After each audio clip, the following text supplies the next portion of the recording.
All right, settle in, turn the lights down low, and maybe pour yourself something strong because tonight we are leaving the everyday world behind. Yeah, we're diving deep. We are deep diving into the land down under, but forget the tourist brochures, okay? Forget the cute, cuddly koalas and stuff. Not tonight. No, we are venturing into the Australia that, only really comes out after midnight. We're talking the bizarre yarns, the high-stakes history, the genuinely terrifying ghosts. And the creatures. The ones science just hasn't quite caught up with yet, or maybe doesn't want to. Exactly. It's not just a country, is it? It's like this whole continent holding on to its secrets. Right, in its geological core, you could say. And when you look at the sheer breadth of the stories people tell, I mean, our reading for this covered everything from, like, Gold Rush archives way back when to reports coming out of modern cryptid conferences. Yeah, the stack was huge. It paints this picture of a place where the unknown isn't just, like, a possibility. It feels woven into the very landscape. Especially out west, right? Or just anywhere vast and empty. Definitely. Western Australia, the deep bush, these stories, they're how people process things. Isolation, real danger, weird history. It all gets mixed together. I love that idea, though, that these tales are almost like a survival mechanism. A way to map the dangers, maybe, the dangers of the great wide open spaces. A way to cope, yeah. And our reading stack for this deep dive, you said it was absolutely packed. We got stuff covering everything from convicts, defining colonial rule, right up to, well, full-on psychic communication with giant hairy men. Which we will get to, promise. So the mission tonight, it's pretty simple, really. We want to give you the absolute fastest route to the strangest, funniest, and sometimes just plain unsettling nuggets of knowledge we could dig up. Yeah, we're cutting through the noise, serving up the truly wild stuff. And trust us, you're going to want to hang around for this. Oh, yeah. We are talking about stories later in this deep dive that, well, they involve a train journey so incredibly slow. A woman apparently gets pregnant during the trip. This gives birth and then, like, calmly asks the conductor when they might actually arrive. That's just, wow. The patience. And we're going to discuss the shocking implications of a security team using a dead body as a makeshift ice chest in the Gold Rush heat. Oh, the cheek of that one is just incredible. That's pure Aussie pragmatism, maybe. Taken way too far. Maybe. And later, you need to prepare yourself for the ultimate urban legend, like the classic campfire story, the girl waiting alone in a broken-down car. In the middle of nowhere. Listening to this mysterious thump, thump, thump on the roof all night long. Gives me chills just thinking about it. And then the police finally arrive, rescue her, and warn her, whatever you do, don't look back at the car roof. And of course she looks. You always look. If that doesn't hook you, I honestly don't know what will. The world of Australian weirdness, it's only just getting started. Okay, let's kick things off with a bit of dark laughter. Because, let's be honest, if you're going to survive the Australian interior, particularly back then, you needed a pretty healthy sense of ironic humor, often fatalistic humor. Absolutely essential. So we're starting with the classic bush yarns. These are focused on characters and work stories. A lot of this pulled directly from the WA Folklore Archive. Really reflects the culture of the gold rush, the early railway life. That whole vibe. Yeah. And these tales, they're masterpieces of exaggeration. Hyperbole, designed purely to reflect the sheer absurdity of the distances involved and just how slow everything moved back then. When you're dealing with that much empty space and, like, almost no infrastructure, life just becomes inherently ridiculous, doesn't it? It really does. And nothing embodies that absurdity better than the legends of the slowest trains in the West. Oh, you have to appreciate the level of insult here. It's baked into the stories. Our research turned up two really standout versions of this legend. The first one involves the Mullawaluna train line, apparently notorious. So notorious. Get this. One of the common stories floating around was that a caravan of camels loaded up with freight actually beat the train to the destination. Camels. Think about that. Yeah. A train, right? This piece of modern industrial technology being outpaced by creatures that just walk everywhere on sand. It's brilliant. But the story that really defines the journey time, that's the one with the pregnant passenger, isn't it? That's the one. So the story goes, she approaches the conductor. She's clearly frustrated, probably exhausted, and asks when they are finally going to reach Wiluna. She explains, she's pregnant, needs to get there fairly quickly. Understandable request. And the conductor, he looks at her, sizes up her very advanced condition, and expresses shock. Says something like, "Ma'am, Considering your condition, it's frankly a wonder you ever boarded this train in the first place. And she just hits him with the perfect deadpan punchline, which only really works if you understand just how ridiculously long this journey must have been, she says. When I boarded the train, I wasn't in this condition. Boom. Mic drop. A full 9 months of travel. Implied. It suggests the movement was so infrequent, or the delays so long, or maybe both, that a person could literally undergo an entire biological cycle. Conception to birth, just waiting to get from one remote town to the next. It captures that specific kind of dread, doesn't it? That isolation. Totally.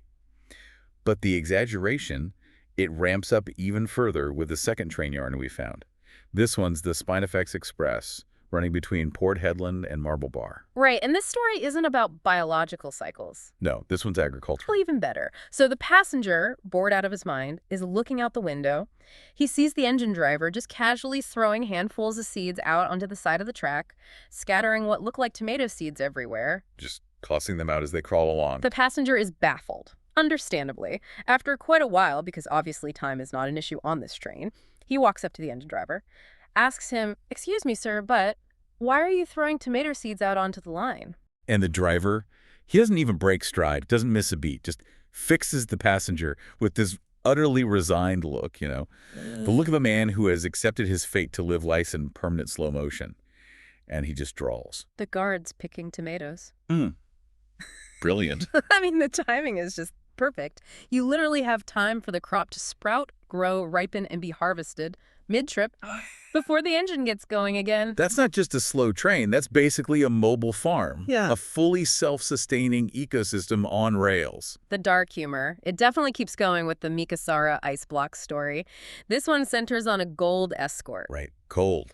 The most valuable cargo you could imagine back then. Yeah. And you've got 2 security men locked inside a windowless van for protection. In the scorching interior heat, which must have been absolute torture. Imagine being locked in a metal box in the Aussie sun. Yeah, brutal. But they had whiskey, apparently. Yeah. And they desperately needed ice to cool it down. Just a little bit of comfort. So they ask the guard, who seems pretty obliging, ask him for a block of ice. He gets them one. Melts instantly, probably.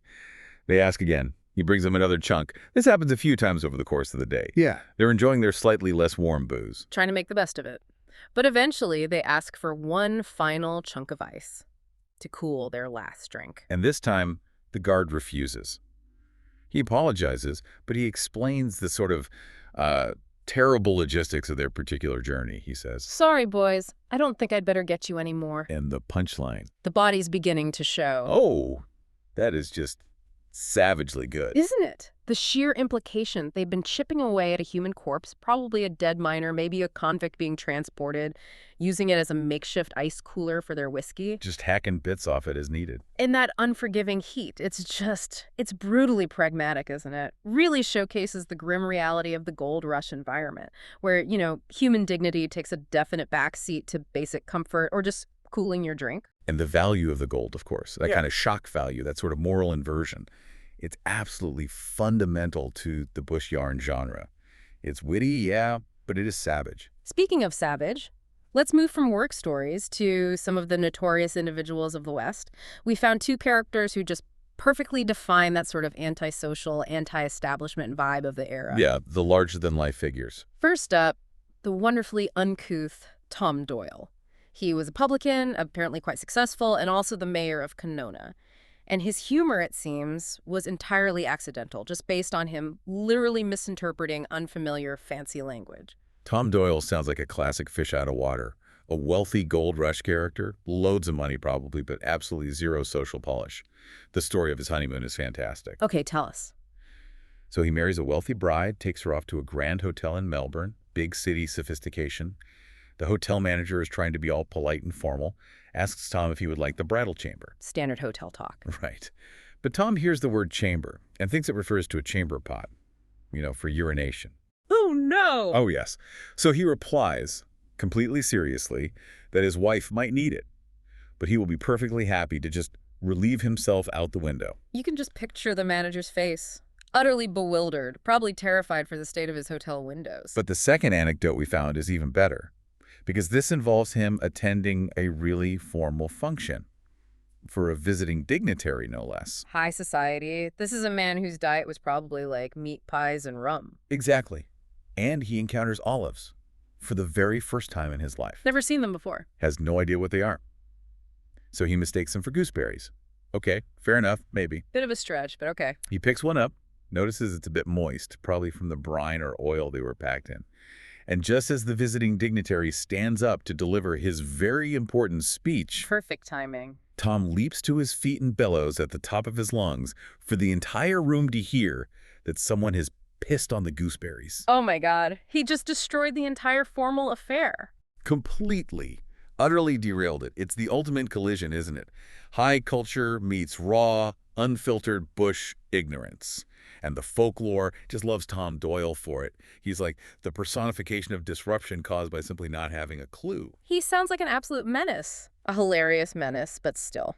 The other great character, though, we have to talk about Moondyne Joe. Yes, the bushranger. Whose fame rests pretty much entirely on his uncanny ability to escape from basically any institution the colonial government tried to lock him into. He is the ultimate folk hero, just constantly defying officialdom. Joe's story, according to the folklore anyway, it's rooted in injustice, or perceived injustice. He was apparently arrested for killing a horse that was eating the newts he'd left out for his own pony. Doesn't sound like a hanging offense. He didn't think he was guilty, Right. so he promptly broke out of the 2DA lockup. And, as a little bonus, He took the warder's pistol as a trophy, didn't he? that's the story. Just strolled out with it. His escapes became legendary almost immediately, like the Mahogany Inn escape. That's the one where he jumped out an upstairs window. Yep.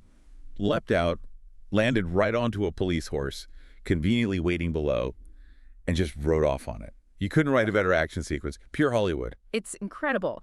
But his most famous act of defiance, the one that really cemented his legacy as this, permanent thorn in the side of the establishment, that was the Fremantle Bridge incident, right? Yeah. 1867. That's the big one. The new Fremantle Bridge was this massive symbol of colonial progress. Big deal for the government. Governor Hampton himself was scheduled to officially open it with great pomp and ceremony. But Moondyne Joe. Having just broken out of Fremantle prison again, reportedly slipped past everyone and crossed the brand new bridge before the governor could even get there to cut the ribbon. Just casually scrolled across. It was this public, incredibly humiliating act of just thumbing his nose at the entire colonial administration in front of everyone. It's the spectacle that matters there. It's the outlaw making a complete mockery of the official process. Now, our reading notes do refute the common rumor that he was later caught dead drunk in a winery cellar. Apparently, that's likely not true. Spoil sport. I know, it's a good story. But the critical point remains. He achieved this almost mythical status, the man nobody could hold. He just embodies that fierce, independent, anti-authoritarian streak that runs deep in Australian folklore. Definitely. Okay, on that note of legendary defiance, let's pivot. We're going to shift gears now, moving away from the funny, rebellious folktales. Yeah, things are about to get a bit heavier. And head towards the genuinely unsettling side of Australian folklore. We're talking about the things people hide within their own homes and the places where spirits seem to get bound. Right. A sudden sharp turn from the pub talk and the escape artists into ghost stories and deep-seated domestic anxieties. So we're moving into the realm of domestic secrets now. Starting not actually with ghosts exactly, but with the strange spiritual rituals found literally inside the walls and foundations of old Australian homes. Yeah, this is fascinating stuff. It turns out that early European settlers, they didn't leave all their old beliefs behind. They adapted ancient old world practices to the new continent, especially for protection. And some of these involve some, well, truly disturbing forms of spiritual warding. This goes way back, right? Like centuries of European practices about warding off witches, bad luck, evil spirits. Deeply rooted material. And researchers have found these ritualistic objects hidden very deliberately in what were considered the structural weak points of houses. Think around windows, doors, fireplaces, places where something malevolent might try to get in. And the most visceral find, the most unsettling discovery, has been the remains of dead cats. Yeah. Often these cat remains are found partially dismembered or positioned in really unnatural ways. Which tells you what, exactly? It tells you they didn't just, crawl into the wall cavity and die of natural causes. They were placed there intentionally, often while the house was actually being built. Why cats, though? Well, in European tradition, cats had this really strong association with witchcraft and dark magic, familiars and all that. Yeah. So placing a dead or even dismembered cat within a wall cavity, and the reading suggests this was particularly common in Western Australia. It served as a kind of spiritual deterrent. Like a guard dog against evil? Sort of. It was like a sacrifice almost, designed to confuse or trap or maybe just divert evil spirits or curses that were trying to enter the home. The cat, already symbolically linked to the dark side, acted as a kind of grim sentinel. It's pretty grim, yeah. But you can almost understand the desperation, can't you? Wanting to feel protected in this completely unfamiliar, potentially hostile new land. Absolutely. Fear makes people do strange things. But maybe even heavier, emotionally speaking, is what they sometimes found placed alongside the cats. Children's shoes and clothing. That's the really heavy stuff. These small, worn items, they were believed to be powerful spirit traps or decoys. How does that work? A spirit trap? The belief was that a child's shoe, or maybe a piece of their clothing, was charged with the wearer's essence because they were worn so constantly, so close to the body. So by placing one of these items in a vulnerable spot, like tucked up inside a chimney breast, Yeah. they hope to attract or distract any malevolent spirit, lure it towards the shoe, basically, Mhm. and away from the actual living child or family members inside the house. So the spirit gets trapped, focusing on the essence in the shoe, and leaves the real kid alone. Wow. That's a heartbreaking kind of protective magic, isn't it? It really is. It just underscores those deep, deep anxieties of early colonial life, where the threats weren't just physical, the bush, the isolation, but were also perceived as spiritual, invisible dangers. They were using what they had, what they knew, to fight threats they couldn't even see. Pretty much. Yeah. Okay, so from these hidden, quiet horrors inside the walls, let's move out into the public sphere to the sometimes loud, sometimes subtle manifestations of ghosts in Western Australia's historic hotels. Which seem to be absolute magnets for hauntings, like really long-running ghost traditions attached to them. They really are. Yeah. And we have to start with Kanga, the ghost of the Leaderville Hotel. Kanga, he sounds friendly. He's a brilliant example because he's sort of a working-class ghost, not some tragic aristocrat. He apparently ran the local betting shop, the TB, for like 30 or 40 years. And he lived, and presumably died, in the tower room of the hotel. And just decided to stick around after. Seems like it. Even though his passing wasn't necessarily dramatic or tragic, he just seems to have stayed on, content in his old haunting ground. So what does he do? Is he a noisy ghost? He's more of a creature of slightly annoying habit, it seems. Staff and residents consistently report all the classic haunting phenomena. Yeah. The sudden, inexplicable drop in temperature, random cool breezes indoors. Footsteps when no one's there. Footsteps, yeah. And the classic poltergeist thing of moving small items, keys going missing, that kind of thing. But the best story about Kanga, the one that makes him truly unique, involves negotiating a sort of social contract with the afterlife. Okay, I'm intrigued. A contract with a ghost. Well, almost. It's the infrared alarm incident back in 1986. The hotel installed this new state-of-the-art infrared security system, and for months it kept going off randomly throughout the night, driving everyone absolutely mad. Faulty system, probably. That's what they thought. They had electricians in, checked everything multiple times, couldn't find a single fault with the wiring, the sensors, nothing. Eventually they realized the only logical explanation left Was Kanga doing his nightly rounds and tripping the beams. Exactly. Kanga was still doing his spectral inspections, wandering through the beams, setting off the alarms. So the staff, showing that classic Aussie pragmatism we talked about. Yeah, what do they do? Try an exorcism. No, nothing so drastic. They decided to treat him like a slightly delinquent, but ultimately harmless, guest. They left a polite note for him in the tower room. A note? To a ghost? Yep. Just asking Kanga to please stop setting off the alarms because it was costing them sleep and call-out fees. Did they, email it to the Ectonet? No, even better. And here's the concrete detail that just elevates this whole story into legend territory. They left the note on a pad with a pen in his room. Okay. The next morning, the pen was still there. Yeah. But the sheet of paper with the note written on it, gone. Oh, way. And the alarm stopped going off at night. He read the memo.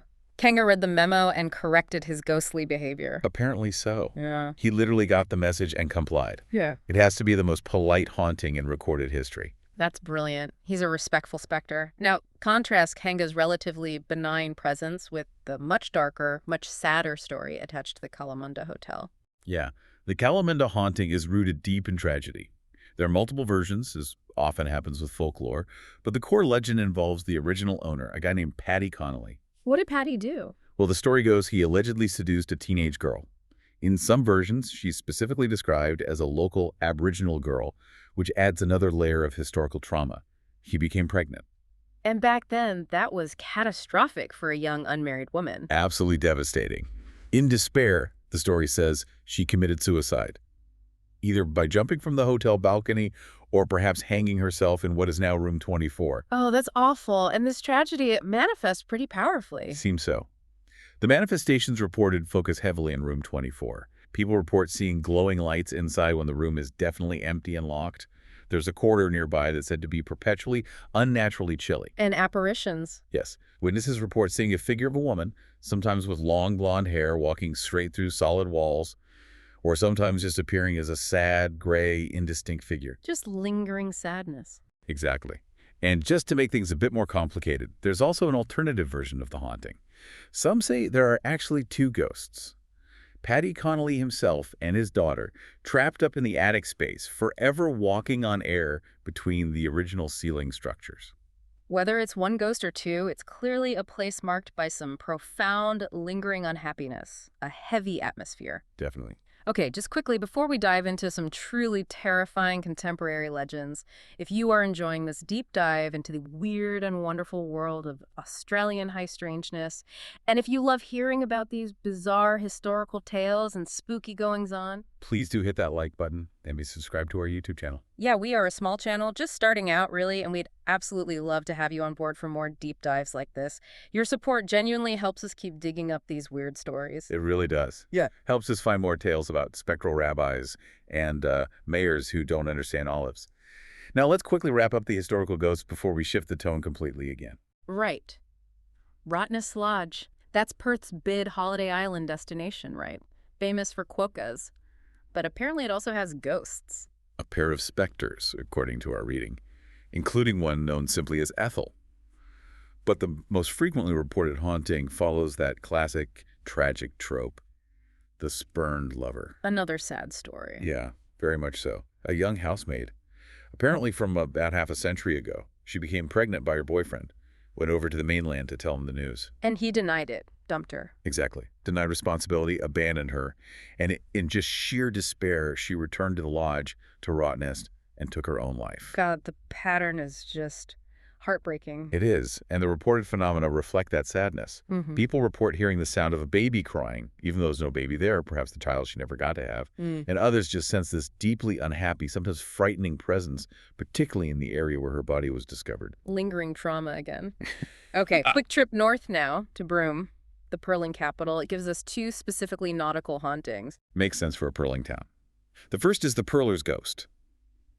This is supposedly Abraham Davis, who was a really prominent Jewish entrepreneur in Broome back in the day. He drowned tragically in the horrific wreck of the SS Kumbana in 1912. Big maritime disaster. And his ghost came back? Apparently so. His fine house in Broome was later used by the first Anglican bishop of the Northwest. And the bishop himself reported waking up one night to see this ghostly figure standing in a pool of light in his room. What did it look like? He was dressed in the traditional garments of a rabbi. When the bishop spoke to it, the figure just vanished. Wow. And there's a linked bit of folklore, too, right? About a cursed pearl. Yeah, the roseate pearl, a legendary, possibly cursed treasure. The folklore suggests Davis might have been carrying it when the Kumbana went down, linking his spectral return to both the tragedy and this possibly ill-fated object. Adds another layer of mystery. And the second Broome haunting, the Pearler's Light. This one is also linked to drowned sailors, but it's more atmospheric. On the Broome foreshore, there's this navigational beacon, a light. And apparently, on certain nights, it inexplicably dims, just fades down. Technical fault, bad wiring, fog. That's what you'd think. Technicians have apparently overhauled it repeatedly, but they can't find any natural cause. No electrical fault, it's not heavy mist. Nothing explains it consistently. So the folklore steps in. Exactly. The local story is that the ghosts of drowned pearlers, lost at sea perhaps, creep around the base of the beacon on these particular nights. And it's their spectral presence, their collective sorrow maybe, that somehow causes the light to fade. That's a beautifully melancholy image, isn't it? These poor restless souls interfering with a modern navigation light. Drawn to the light, perhaps? It really is quite poetic, and we absolutely cannot leave the historical tragedies without circling back south to Albany and talking about Catherine Spence. This story is just Pure determination, followed by utter heartbreak. Okay, set the scene. Catherine was an Irishwoman. Her husband, Cathal, was illiterate and had been transported as a convict to Western Australia, but Catherine was determined to find him. She tracked him literally halfway across the world. That takes incredible grit. And not only did she find him, but she had also inherited a sizable fortune back in Ireland. Enough money that she could actually buy his freedom once she located him. Yeah. It was all set for a happy ending. After all that effort, crossing the globe, enduring the journey, she finally finds him in Oyster Harbor near Albany. A local priest helps broker a meeting. Cathal gets in a small boat to row across the harbor to finally meet her. He sees her waiting on the shore. After years apart, he sees his wife, maybe waves. Yeah. And in that moment of excitement, maybe relief, maybe just being overwhelmed, Yeah. he overbalances the small boat. Oh, no. Please don't say. It capsizes right there in front of her. Cathal drowns, just like that, After everything she went through to get there. after everything. And Catherine, seeing this happen right before her eyes, she collapses right there on the harbor side and dies. Literally, the story says, of a broken heart, couldn't survive the sheer emotional devastation of that moment. That is possibly the saddest story yet. Just brutal. And they say her ghost still haunts Seaman's Walk by the harbor where it happened. Just this lingering presence of ultimate tragic romance. Right. Okay. Deep breath. We need to shift gears hard now. We're moving away from historical tragedy and into contemporary relatable fear. Yeah, buckle up. These are the modern urban legends of WA. The folk horror stories that tap right into those deep-seated anxieties we all have about isolation, deception, random violence. The first one is a classic, a version you hear in different places, but the WA context, the specific mention of the bush setting near Beachboro, it just makes it feel terrifyingly real. It involves a couple parking in a remote spot one night. The classic Lover's Lane scenario. And the car breaks down, of course it does. So the boyfriend, being the brave one, leaves to walk for help, leaving the girl alone in the car. In the dark. Miles from anywhere. Already a nightmare situation. Absolutely. And she's left there absolutely terrified, just listening to this strange, repetitive, chilling noise coming from outside the car. A kind of noise. A thump, thump, thump, coming from the roof of the car all night long. She's petrified, too scared to move, too scared to look. Just listening to that sound over and over. Oh, man. She's finally rescued by the police the next morning.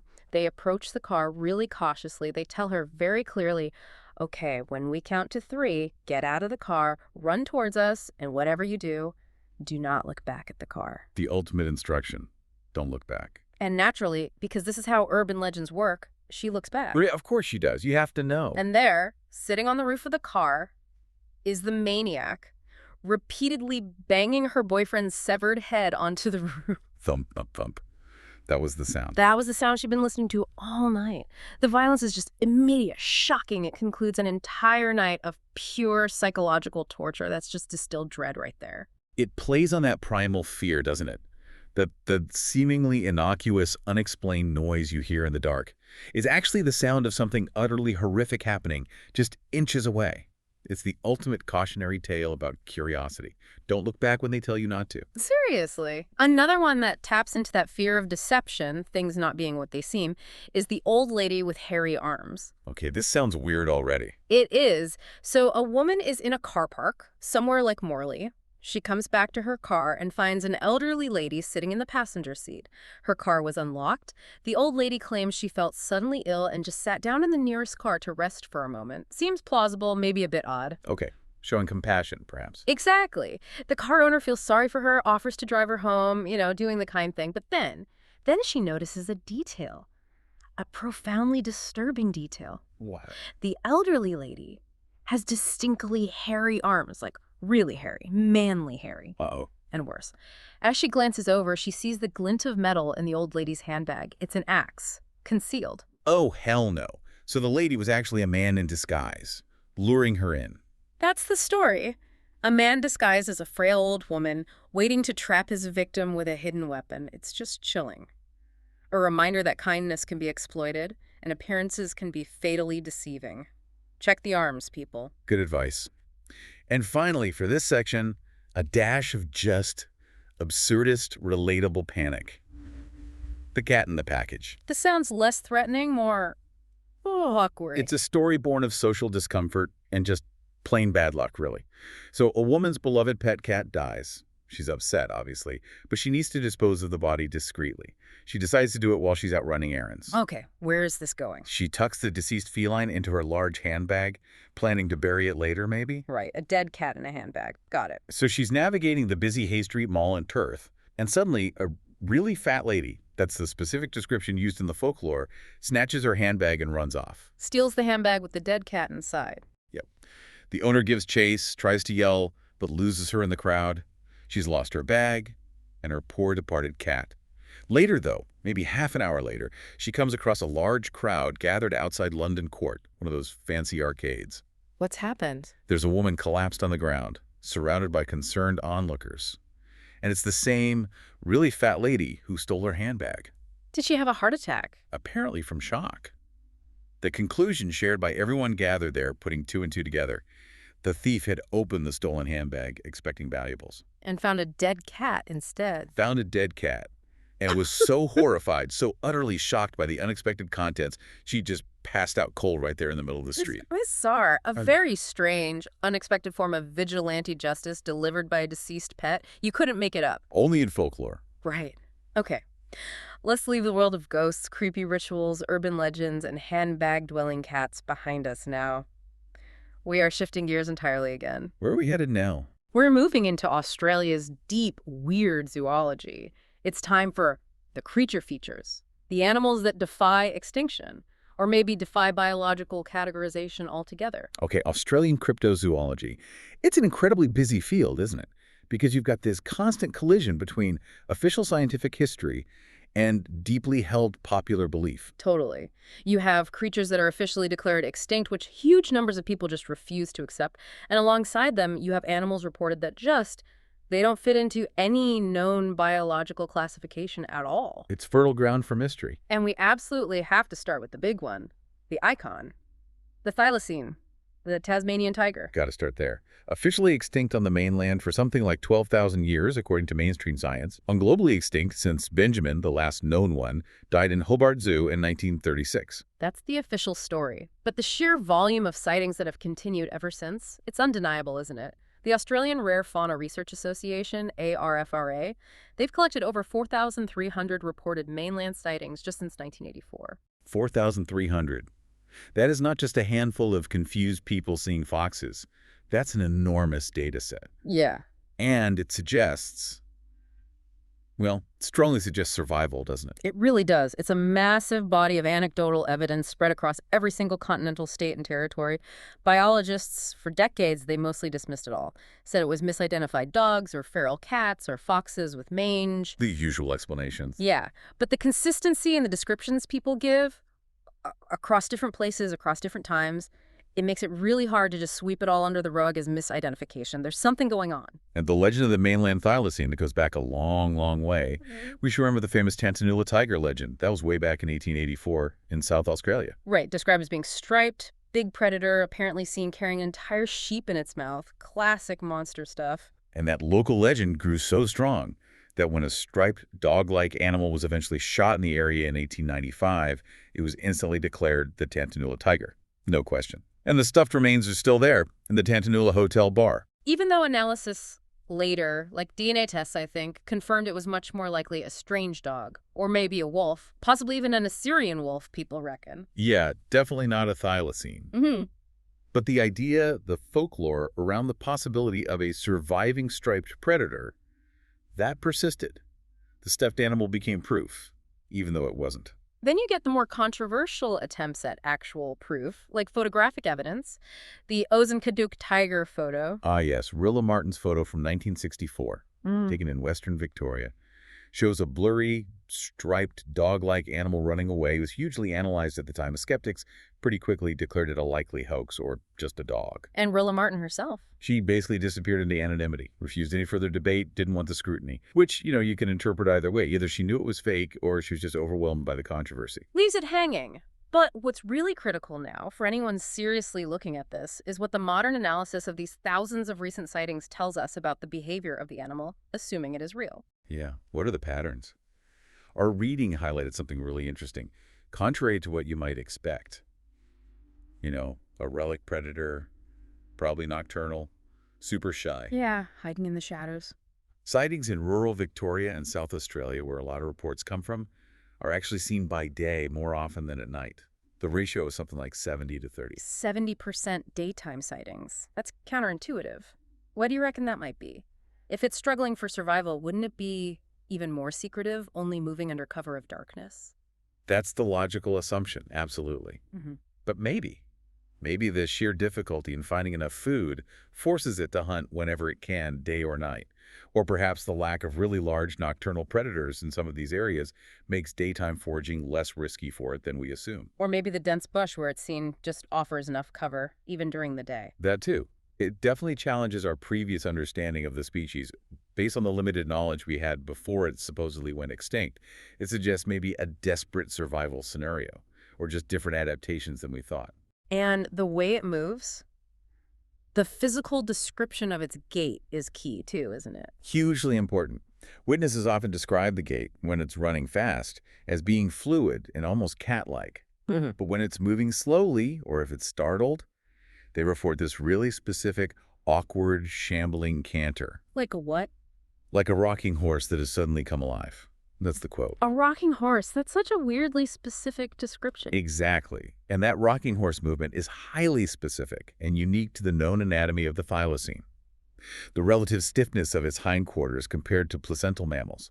It's a detail that random people inventing stories are unlikely to just make up consistently. That's a really strong point. And here's another surprising detail that came out of the analysis of reliable reports. Go on. Approximately 10% of mainland thylacine sightings are of animals that are apparently unstriped. Really? Unstrapped thylacines?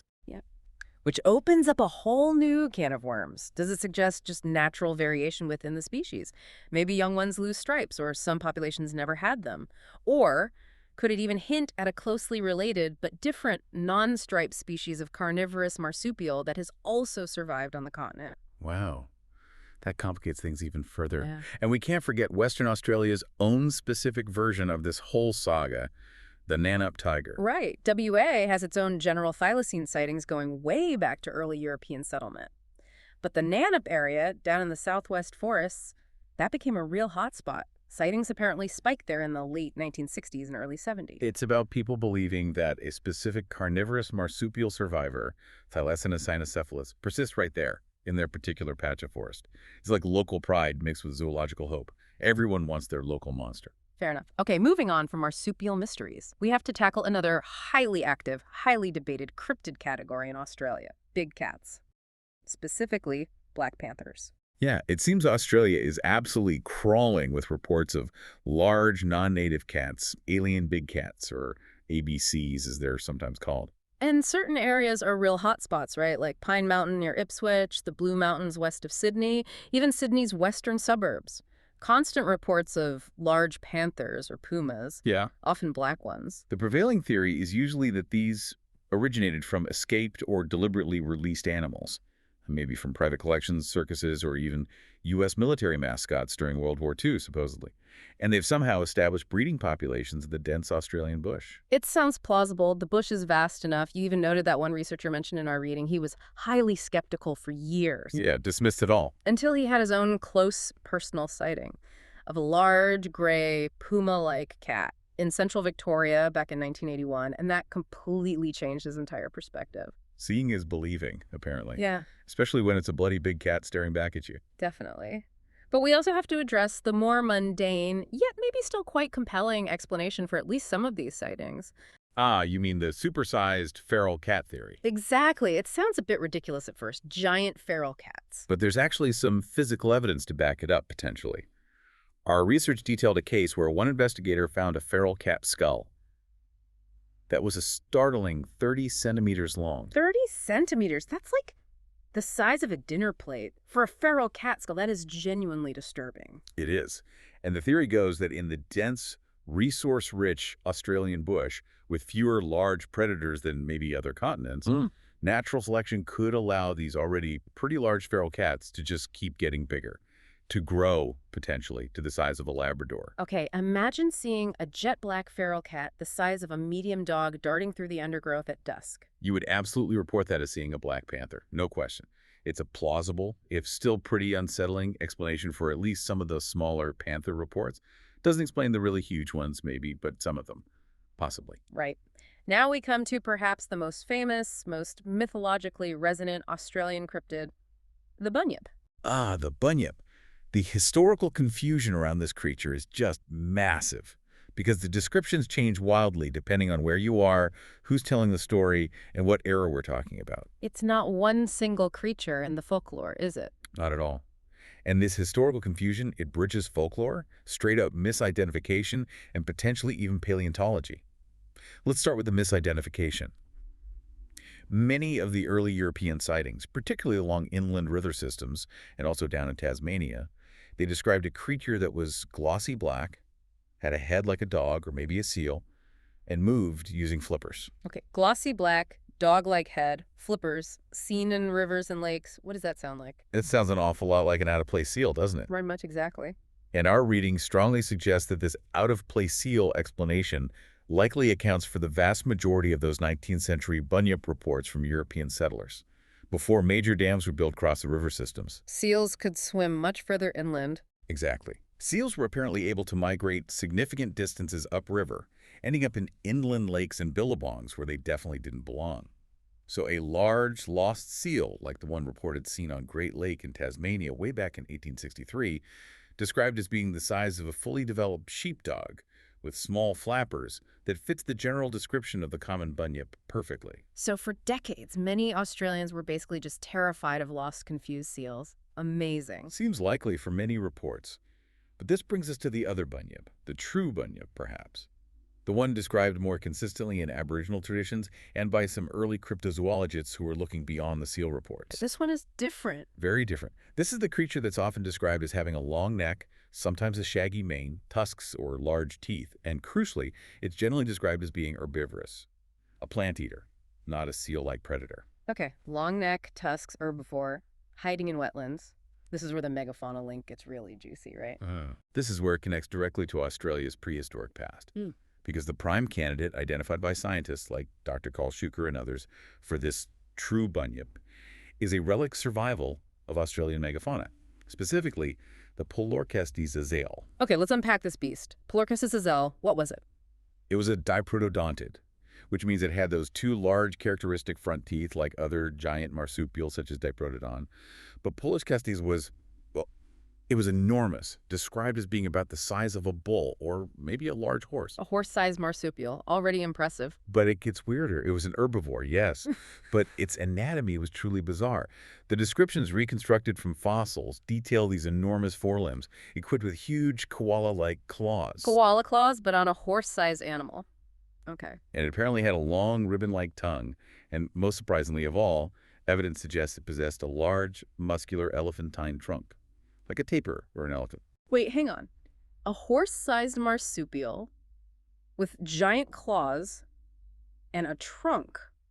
That sounds like something out of science fiction, like a creature that should be roaming Pandora, not the Aussie bush. It's an astounding animal to even imagine existing, let alone surviving into historical times. And its anatomical contradictions are actually key to the theory of its survival as the bunyip. How so? What contradictions? Well, despite its massive overall size, its hind limbs were apparently relatively delicate. And its powerful forelimbs, the ones with the huge claws, have been described as being somewhat immobile or maybe locked at the elbows. So it wouldn't have been great at running around on land. Probably terrible at it. Yeah. Wouldn't be good at wandering slowly across the landscape searching for food or climbing trees, obviously. But that immense power in the forelimbs, those giant claws, they had to be for something. Okay, so what's the theory? Why the weird limbs and claws if not for land movement? The strong suggestion, based on this specialized anatomy, is that Polorcestes was adapted for a highly specialized way of life. It was likely a solitary, primarily aquatic herbivore. Ah, living in the water, like a hippo. Sort of, yeah. The theory is it would have used those massive claws not for walking, but to anchor itself firmly to riverbanks, or maybe onto the muddy bottoms of marshes and billabongs. And then from that stable position. It would use its long neck and trunk to graze. Exactly. Use its elephantine trunk and that long, ribbon-like tongue to reach out and graze on reeds, water lilies, and other aquatic plants. It could feed safely in the water, perhaps retreating into deeper water to escape massive land predators like the marsupial lion, Thylacoleo. That fits perfectly, doesn't it? The description of the shy, plant-eating, tusked bunyip that hides in swamps and waterholes. It's a massive, ancient animal living solitary and hidden in wetlands, only occasionally seen when venturing out for food or maybe moving between water systems. Precisely. The idea that the true bunyip is actually a surviving remnant of this giant, ancient Australian megafauna, that's a serious aha moment, isn't it? It really is. It transforms what sounds like a purely fantastical mythical tale into a potentially genuine zoological mystery. A living fossil hiding in plain sight. Wow. Okay. From the murky ancient depths potentially hiding the bunyip, we need to rise up now, out of the water and into the deep bush, to confront Australia's very own hairy giant, the yowie. The wild man of the Antipodes. And this is where the conversation really shifts gears again.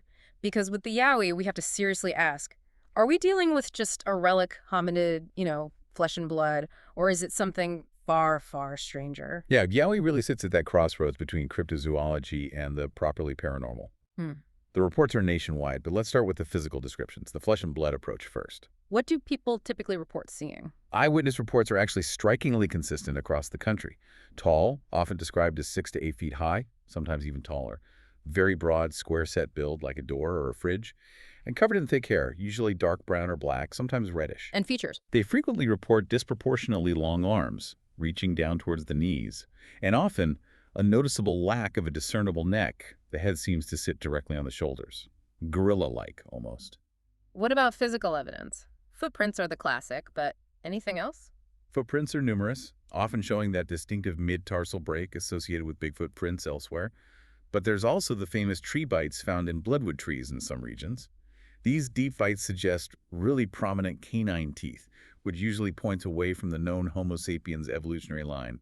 But their consistent bipedalism places them squarely in the primate, probably hominid, family tree. So the evolutionary approach, the flesh and blood theory, what does that propose? Where did they come from? The main theory here is that yowies are relic hominids, surviving populations of something thought long extinct, perhaps descendants of robust Australopithecines. Or the more spectacular theory, maybe descendants of Gigantopithecus blacki. Gigantopithecus. That was the largest primate species known to have ever lived, right? Roamed across Asia millions of years ago. Huge ape. Exactly.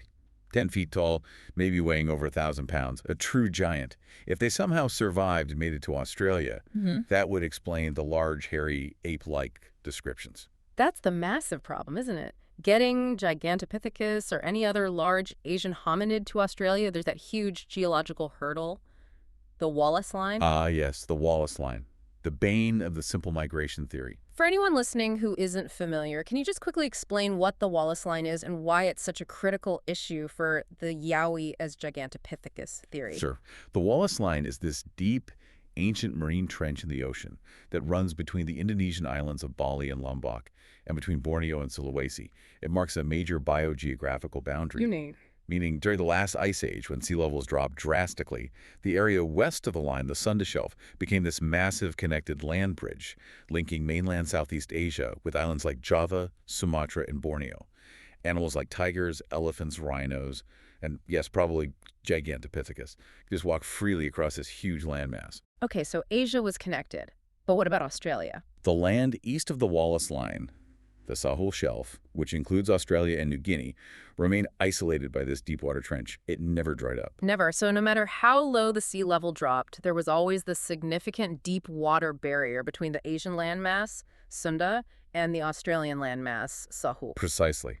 Which means Asian megafauna, including primates like Giganto, couldn't simply walk across a land bridge to Australia like they could to Java. They were blocked by deep water. So for the Yowie to be a descendant of Gigantopithecus or another Asian hominid, it implies either they possess surprisingly advanced seafaring capabilities, like building rafts or boats way back then, Which seems unlikely for a giant ape. or they somehow crossed during some undocumented catastrophic geological event that briefly created a bridge, which we have no evidence for.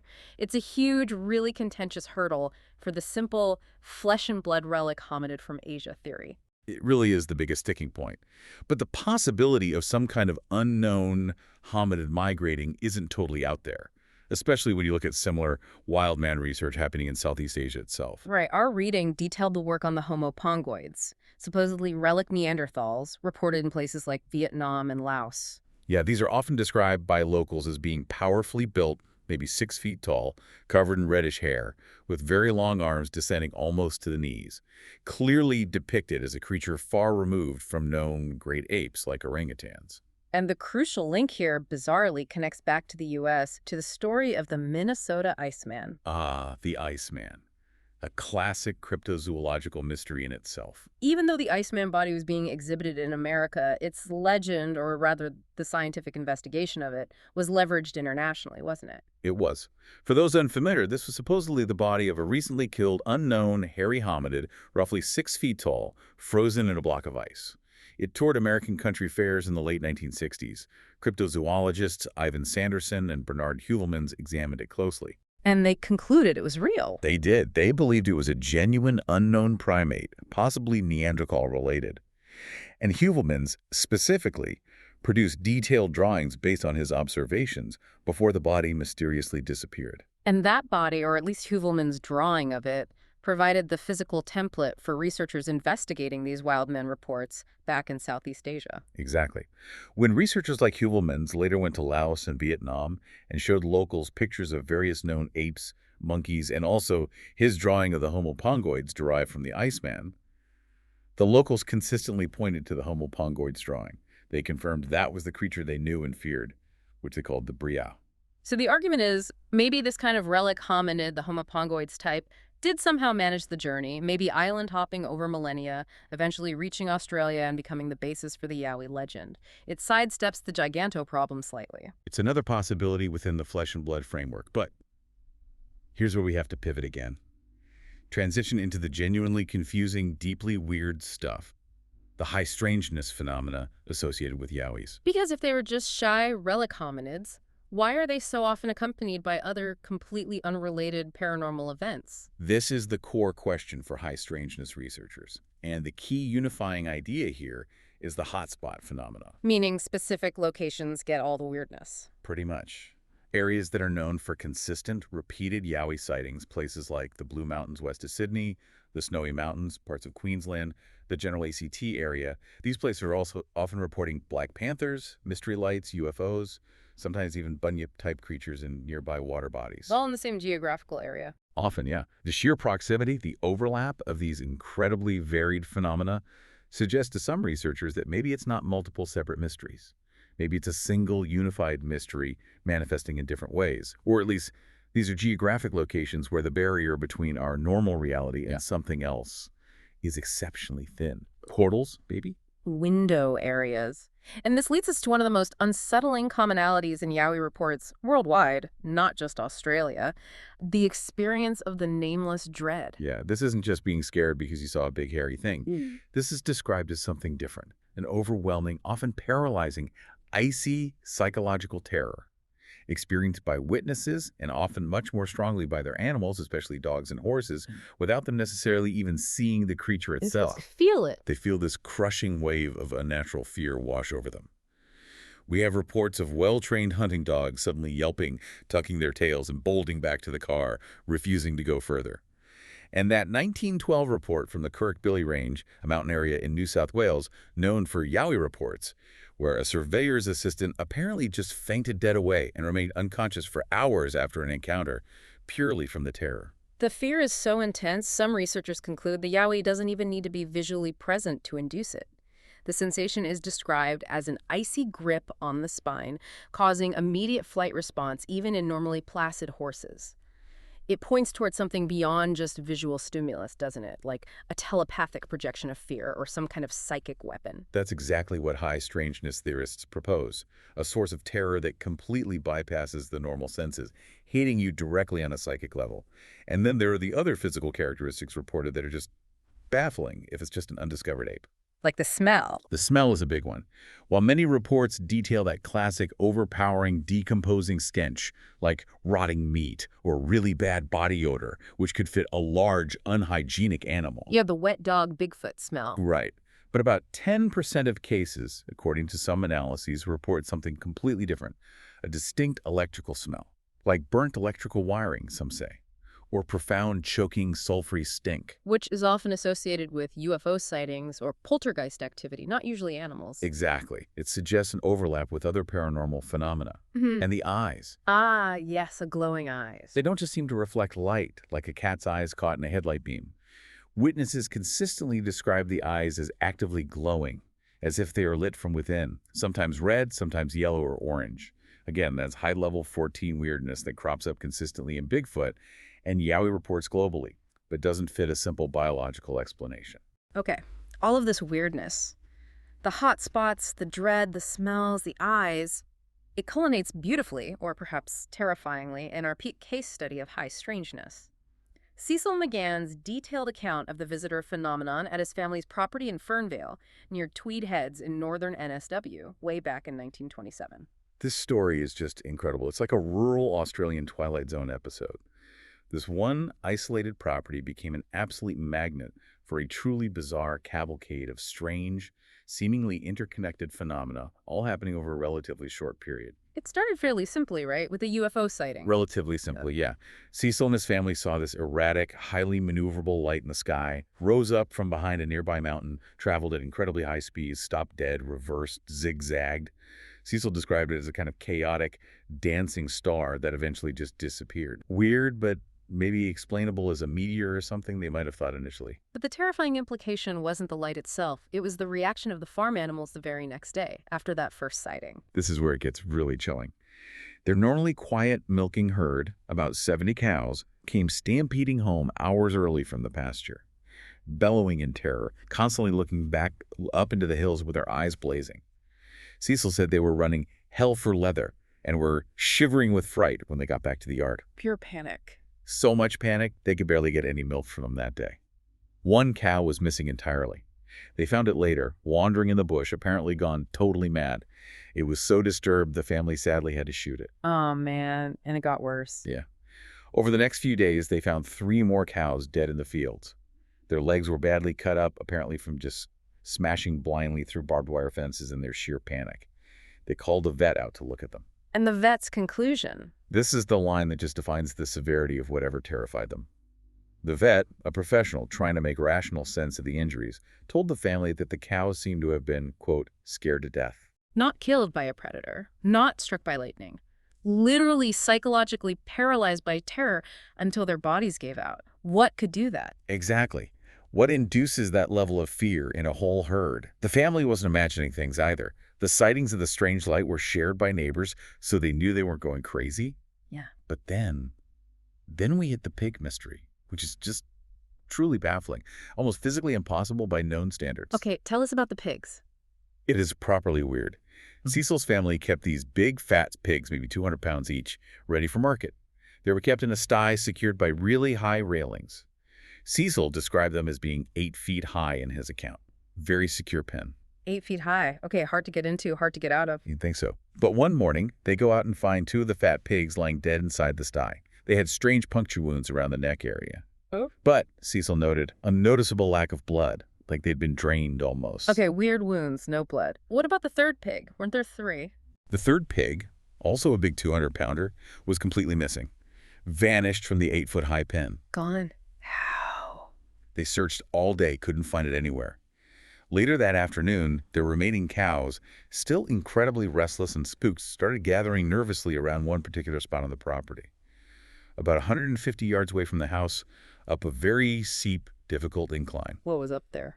When they finally managed to move the edgy herd away from the spot, they found it. A huge patch of grass, trampled down and covered with blood and clumps of hair, identical to the missing pig. So something killed the pig there. It seems whatever took the pig killed the other 2 in the pen, somehow got the third 200-pound pig out of that 8-foot-high pen, dragged its heavy body up this incredibly steep hill, killed and maybe butchered or partially devoured it at this spot, and then Carried the rest of the 200-pound body away without leaving any further trace. without leaving a single trace of the carcass. Gone. It's just an insane physical feat for any known terrestrial predator in Australia. A dingo couldn't do that. A pack of dogs, unlikely to be so clean. A wedge-tailed eagle, No way. So what could do it? Listeners, what do you think? Seriously, comment below and tell us what known animal or maybe unknown animal you believe is capable of killing two large pigs almost bloodlessly, dragging a third 200-pound pig out of an 8-foot-high pen, hauling it 150 yards up a steep hill, leaving a huge patch of blood and hair, and then carrying the remaining body away without a trace. I am genuinely stumped on that one. It defies conventional explanation. It really does. And things only got weirder right there at the house itself. Huh? Cecil, who was sleeping out on an open veranda at the time, was woken up one night by this strange booming noise, unlike anything he'd ever heard in his life living in the bush. He described it as sounding like one thing answering another, this incessant deep rump, rump, rump. Rump, rump, rump, like giant machinery. Or Rump. something else. He didn't know, but it unnerved his father, who was an experienced bushman, so much that he made Cecil move his bed off the veranda and into their bedroom for safety. And the family's usually excellent watchdogs, the ones that barked at everything. Silent. Hiding. Completely silent. Hidden away somewhere, nowhere to be seen during these events. Which is another classic high strangeness indicator animal muting. And the mystery continued into the morning light, didn't it? With footprints. Yep. Cecil's mother came out in the morning to find that both the front and the back doors of the house, which they apparently never locked back then, were standing wide open. And tracking straight through the spotlessly clean house, from back door to front door, were distinct, muddy footprints. What kind of footprints? Big ones. They looked, Cecil said, like the sole pattern of a Wellington boot. You know, gum boots, with cross marks on the sole. But crucially, no heel print was evident, just the sole. And again, the dogs never made a sound. It suggests this quiet, stealthy intruder, maybe quite large given the boot comparison, just walked straight through their house in the night. This whole case is just layer upon layer of weirdness. UFOs, terrified cattle, bloodless pigs vanishing, strange noises, phantom footprints. And it didn't stop there. The phenomenon apparently culminated when Cecil and his brother saw the erratic light approach the property again. This time they got a better look. It was a large, round, dull light, positioned beneath some kind of cylinder shape with a dome on top. It passed right overhead, began to make a hissing sound, then suddenly lit up with a dazzling bright light. And landed. It came to rest silently on a hill just inside the neighbor's property line, leaving behind a distinct brown scorched circular area among the otherwise green grass. Cecil concluded, quite reasonably based on all this, that the craft was clearly under controlled, intelligent, manned operation. But the high strangeness even extended to giant birds. Giant birds, as if UFOs and disappearing pigs weren't enough. Cecil personally saw this huge bird perched on a tree limb near the local school, said it was over 5 feet high and stood upright, almost like a penguin in its stance. 5 feet tall. That's enormous for a bird in Australia. Huge. And his parents later revealed that a neighbor, a Mr. Smith, had recently run screaming to their house for help, utterly terrified. Why? Because he'd been confronted by this same giant bird flapping its wings aggressively at him. So multiple witnesses to this giant bird. Were they silent? Apparently not. Cecil and his brother also reported hearing what sounded uncannily like talking and laughing, coming from 2 huge birds they saw soaring high overhead one day, making sounds like unintelligible conversation. These monsters, as he called them, had wingspans maybe 3 or 4 times bigger than a wedge-tailed eagle, Australia's largest bird of prey. Talking giant birds? Okay, now we're really off the map. Were they just exceptionally large, rare birds, maybe mimicking sounds, or something else entirely connected to the other weirdness? Who knows? And finally, just to add one more layer of pure mystery, during this whole bizarre period, a strange man, dressed entirely in pristine white clothing, apparently arrived unannounced at the neighbor's house, the neighbor whose property the UFO landed on. Didn't speak to anyone, just looked around and then left quickly. A man in white instead of black. Seems so.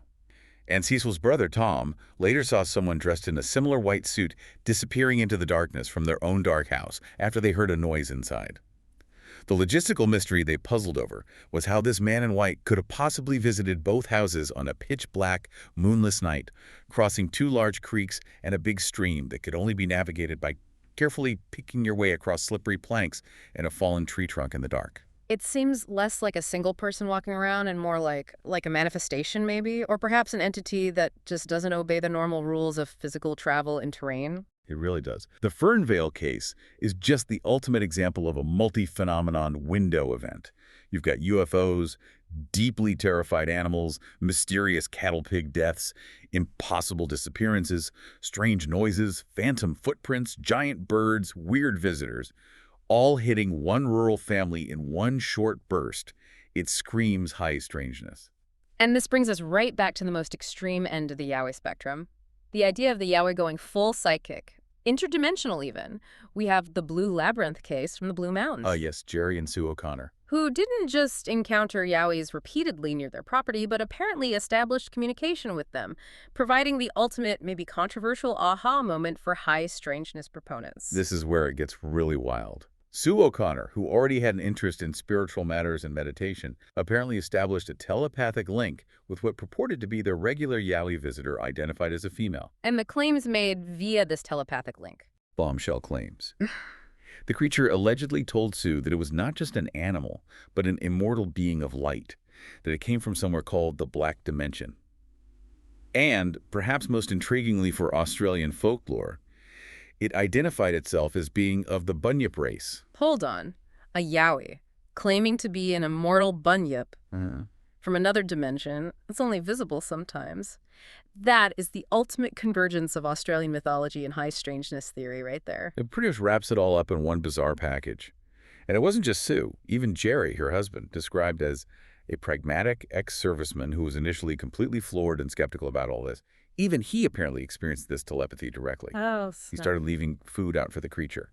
Shortly after doing so one time, he felt that distinct electro sensation, the tingling or static charge often reported in close proximity to these beings. And then he heard a voice clearly inside his head say, "Thanks, Jock." Jock was Jerry's family nickname.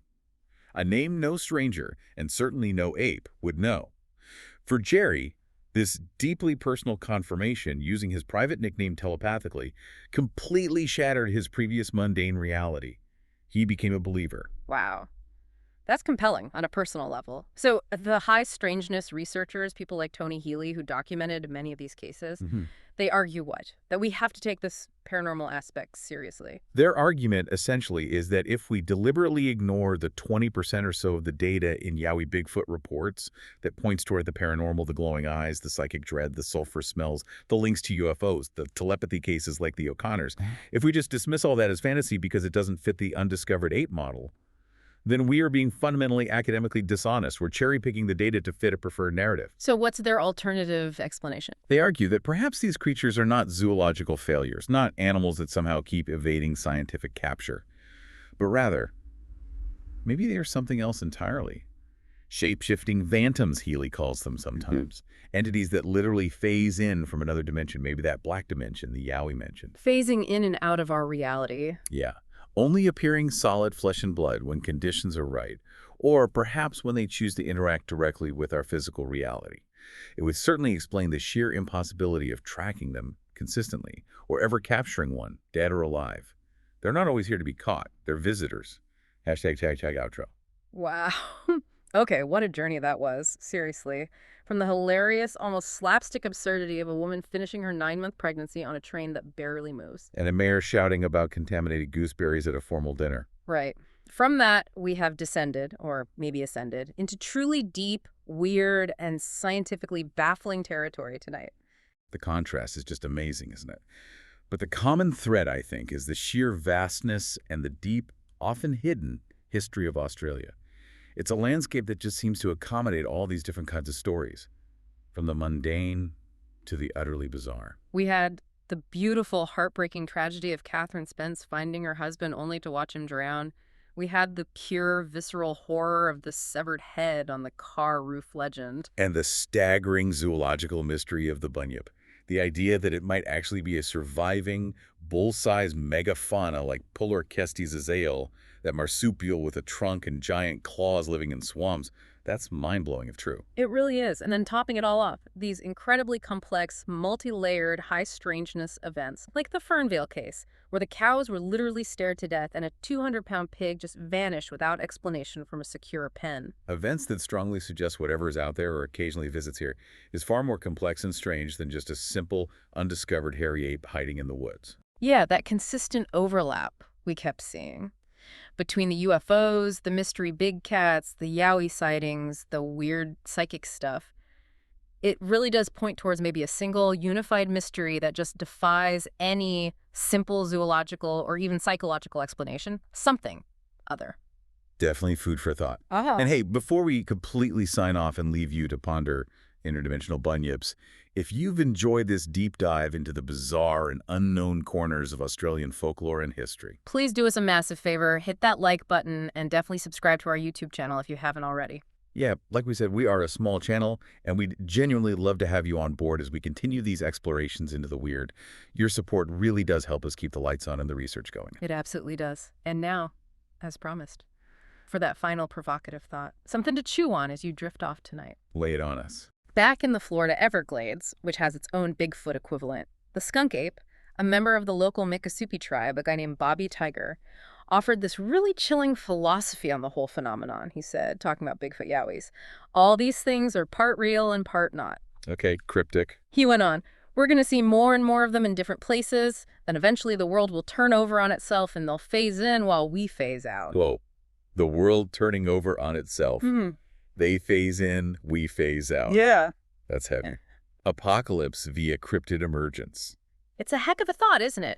If these beings, these immortal travelers from the Black Dimension, as the O'Connor Yowie claimed, these things that are part real, part not, if they are somehow precursors to some kind of fundamental shift in reality. If they represent the world literally turning over, then how should we react when they finally decide to stop just lurking in the shadows, stop being glimpses and feelings of dread, and actually do phase in completely, step out of that black dimension or wherever they come from, and walk right into our living room? Food for thought indeed. Sleep tight, everyone. And seriously, maybe double check what's making that noise on the roof.